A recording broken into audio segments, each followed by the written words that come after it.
ഷവോമിയുടെ MI11 എന്ന പുതിയൊരു smart phone ഇപ്പം ഗ്ലോബലി ലോഞ്ച് ചെയ്തിട്ടുണ്ട്. ഇത് ഫ്ലാഗ്ഷിപ്പ് ലെവലിൽ വരുന്ന ഫോണാണ്.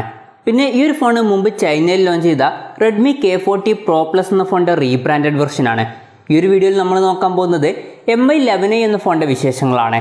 ആദ്യം നമ്മൾ ഡിസ്പ്ലേയുടെ കാര്യം നോക്കുകയാണെങ്കിൽ MI11ൽ 6.6 ഇഞ്ചിൻ്റെ ഫുൾ HD+ ഡിസ്പ്ലേ ആണ് വരുന്നത്. ഈ ഫോണിൽ E4 AMOLED ഡിസ്പ്ലേ ആണ് ഉപയോഗിച്ചിരിക്കുന്നത്. പിന്നെ ഡിസ്പ്ലേയിൽ HDR10+ സപ്പോർട്ട് ചെയ്യുന്നുണ്ട്. അതുപോലെ തന്നെ MEMC എന്നുള്ള ടെക്നോളജി ഒക്കെ സപ്പോർട്ട് ചെയ്യുന്നുണ്ട്. പിന്നെ 120 ഹെർട്സിൻ്റെ റിഫ്രഷ് റേറ്റ് ഈ ഫോണിൻ്റെ ഡിസ്പ്ലേയിൽ സപ്പോർട്ട് ചെയ്യുന്നുണ്ട്. അതുപോലെ തന്നെ 360 ഹെർട്സിൻ്റെ ടച്ച് സാമ്പിളിംഗ് റേറ്റും ഈ ഫോണിൻ്റെ ഡിസ്പ്ലേയിൽ സപ്പോർട്ട് ചെയ്യുന്നുണ്ട്. പിന്നെ പഞ്ചോൾ ഡിസ്പ്ലേയുമായിട്ടാണ് ഈ ഫോൺ വരുന്നത്. പഞ്ചോൾ വരുന്നത് ടോപ്പ് സെൻറ്റർ ഭാഗത്തായിട്ടാണ്. 20:9 എന്നുള്ള ആസ്പെക്ട് റേഷ്യോയിലാണ് ഈ ഫോൺ വരുന്നത്. പിന്നെ ഫോണിൻ്റെ പീക്ക് ബ്രൈറ്റ്നസ് വരുന്നത് 1300 നിറ്റ്സ് ആണ്. പിന്നെ ഈ ഫോണിൽ സൂപ്പർ റെസൊല്യൂഷൻ എന്നുള്ള ഫീച്ചറൊക്കെ കൊടുത്തിട്ടുണ്ട്. അതായത് ഫോണിൽ പ്ലേ ചെയ്യുന്ന കണ്ടൻസിൻ്റെ ക്വാളിറ്റി ഓട്ടോമാറ്റിക്കായിട്ട് കൂട്ടും. പിന്നെ ഫോണിൻ്റെ ഫ്രണ്ടിൽ ഗൊറില്ല ഗ്ലാസ് 5ൻ്റെ പ്രൊട്ടക്ഷനൊക്കെ കൊടുത്തിട്ടുണ്ട്. അപ്പോൾ അത്യാവശ്യം നല്ലൊരു ഡിസ്പ്ലേ ഈ ഫോണിൽ കൊടുത്തിട്ടുണ്ട്. പിന്നെ ഈ ഫോണിൻ്റെ ഫിംഗർ പ്രിൻറ്റ് സെൻസർ വരുന്നത് ഫോണിൻ്റെ സൈഡിൽ പവർ ബട്ടണിൽ ഇൻറ്റഗ്രേറ്റ് ചെയ്തിട്ടാണ്. ഈ ഫോണിൽ AMOLED ഡിസ്പ്ലേ ഉണ്ടെങ്കിലും in display finger print sensor ഒന്നും കൊടുത്തിട്ടില്ല. പിന്നെ ഈ ഫോണിൻ്റെ വെയിറ്റ് വരുന്നത് ഏകദേശം 196 ഗ്രാമാണ്. ഫോണിൻ്റെ തിക്നെസ് വരുന്നത് 7.8 mm ആണ്. അപ്പോൾ അത്യാവശ്യം തിന്നായിട്ടുള്ള ഒരു ഫോണാണിത്. പിന്നെ ഫോണിൻ്റെ ബാക്കിൽ ഗ്ലാസ് ബാക്ക് ബോഡിയാണ് വരുന്നത്. ഈ ഫോണിൽ IP53 റേറ്റിംഗ് കൊടുത്തിട്ടുണ്ട്. അതായത് ഈ ഫോൺ വാട്ടർ റെസിസ്റ്റൻറ്റും അതുപോലെ തന്നെ ഡസ്റ്റ് റെസിസ്റ്റൻറ്റുമാണ്. പ്രോസസ്സറിൻ്റെ കാര്യം പറയുകയാണെങ്കിൽ സ്നാപ്ഡ്രാഗൺ 888 എന്ന പ്രോസസ്സറുമായിട്ടാണ് ഈ ഫോൺ വരുന്നത്. അപ്പോൾ ഈ ഫോണിൽ ഫ്ലാഗ്ഷിപ്പ് പ്രോസസ്സറാണ് വരുന്നത്. ബെസ്റ്റ് ആയിട്ടുള്ള പെർഫോമൻസും കാര്യങ്ങളൊക്കെ ഈ ഒരു പ്രോസസ്സറിൽ വരുന്നതായിരിക്കും. പിന്നെ ഇതിൽ 5G സപ്പോർട്ട് ചെയ്യുന്നുണ്ട്. ഈ ഫോണിൻ്റെ 2 വെർഷൻസ് ഇപ്പം ഗ്ലോബലി ലോഞ്ച് ചെയ്തിട്ടുണ്ട്. രണ്ടിലും 8GB റാമാണ് വരുന്നത്.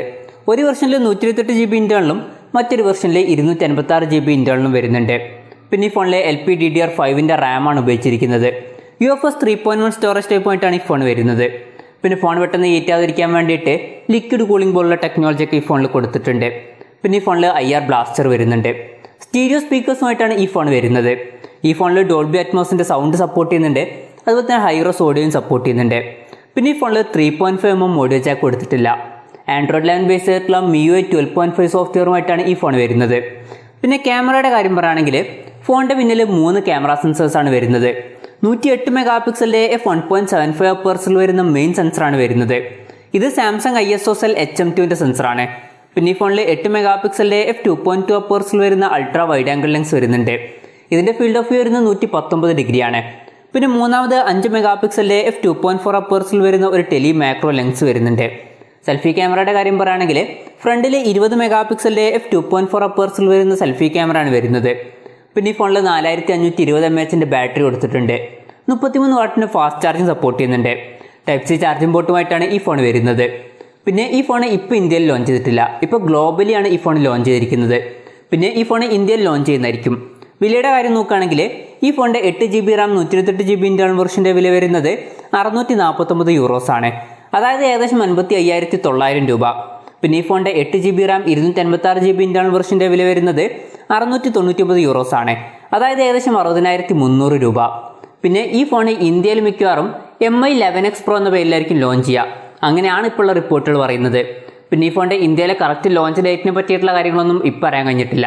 അതിനെ പറ്റിയിട്ടുള്ള കൂടുതൽ കാര്യങ്ങളൊക്കെ അറിയുമ്പം അതിനെ പറ്റിയിട്ടുള്ള വീഡിയോസ് നമ്മൾ ചെയ്യുന്നതായിരിക്കും. അപ്പോൾ അതുപോലുള്ള വീഡിയോസ് കാണാൻ താല്പര്യമുണ്ടെന്നുണ്ടെങ്കിൽ ഈ ചാനൽ സബ്സ്ക്രൈബ് ചെയ്ത് വെക്കാവുന്നതാണ്. എന്തായാലും ഓവറോൾ പറയുകയാണെന്നുണ്ടെങ്കിൽ MI11 എന്ന ഫോണിൽ അത്യാവശ്യം നല്ല ഫീച്ചേഴ്സും കാര്യങ്ങളൊക്കെ കൊടുത്തിട്ടുണ്ട്. പിന്നെ ഈ ഒരു പ്രൈസ് റേഞ്ചിൽ ഈ ഫോണിന് OnePlus 9 പോലുള്ള ഫോണൊക്കെ കോമ്പറ്റീഷനായിട്ട് വരും. പിന്നെ ഈ ഫോൺ ഇന്ത്യയിൽ ലോഞ്ച് ചെയ്യുകയാണെന്നുണ്ടെങ്കിൽ വില കുറച്ചും കൂടി കുറയാൻ ചാൻസ് ഉണ്ട്. കാരണം സാധാരണ യൂറോപ്പിലുള്ളതിനെക്കാട്ടിലും കുറച്ചും കൂടി കുറഞ്ഞ പ്രൈസ് റേഞ്ചിലാണ് ഇന്ത്യയിൽ ഫോൺ ലോഞ്ച് ചെയ്യാറ്. അപ്പോൾ നമ്മൾ ഈ ഫോണിൻ്റെ വില എക്സ്പെക്ട് ചെയ്യുന്നത് ഏകദേശം ഒരു 45,000 രൂപ പ്രൈസ് റേഞ്ചിലൊക്കെയാണ്. എന്തായാലും അതിനെ പറ്റിയിട്ടുള്ള കൺഫർമേഷൻസും കാര്യങ്ങളൊന്നും ഇപ്പം വന്നിട്ടില്ല. ഈ ഫോണിനെ പറ്റിയിട്ടുള്ള നിങ്ങളുടെ അഭിപ്രായം ജസ്റ്റ് ഒന്ന് കമൻറ്റ് ചെയ്യുക.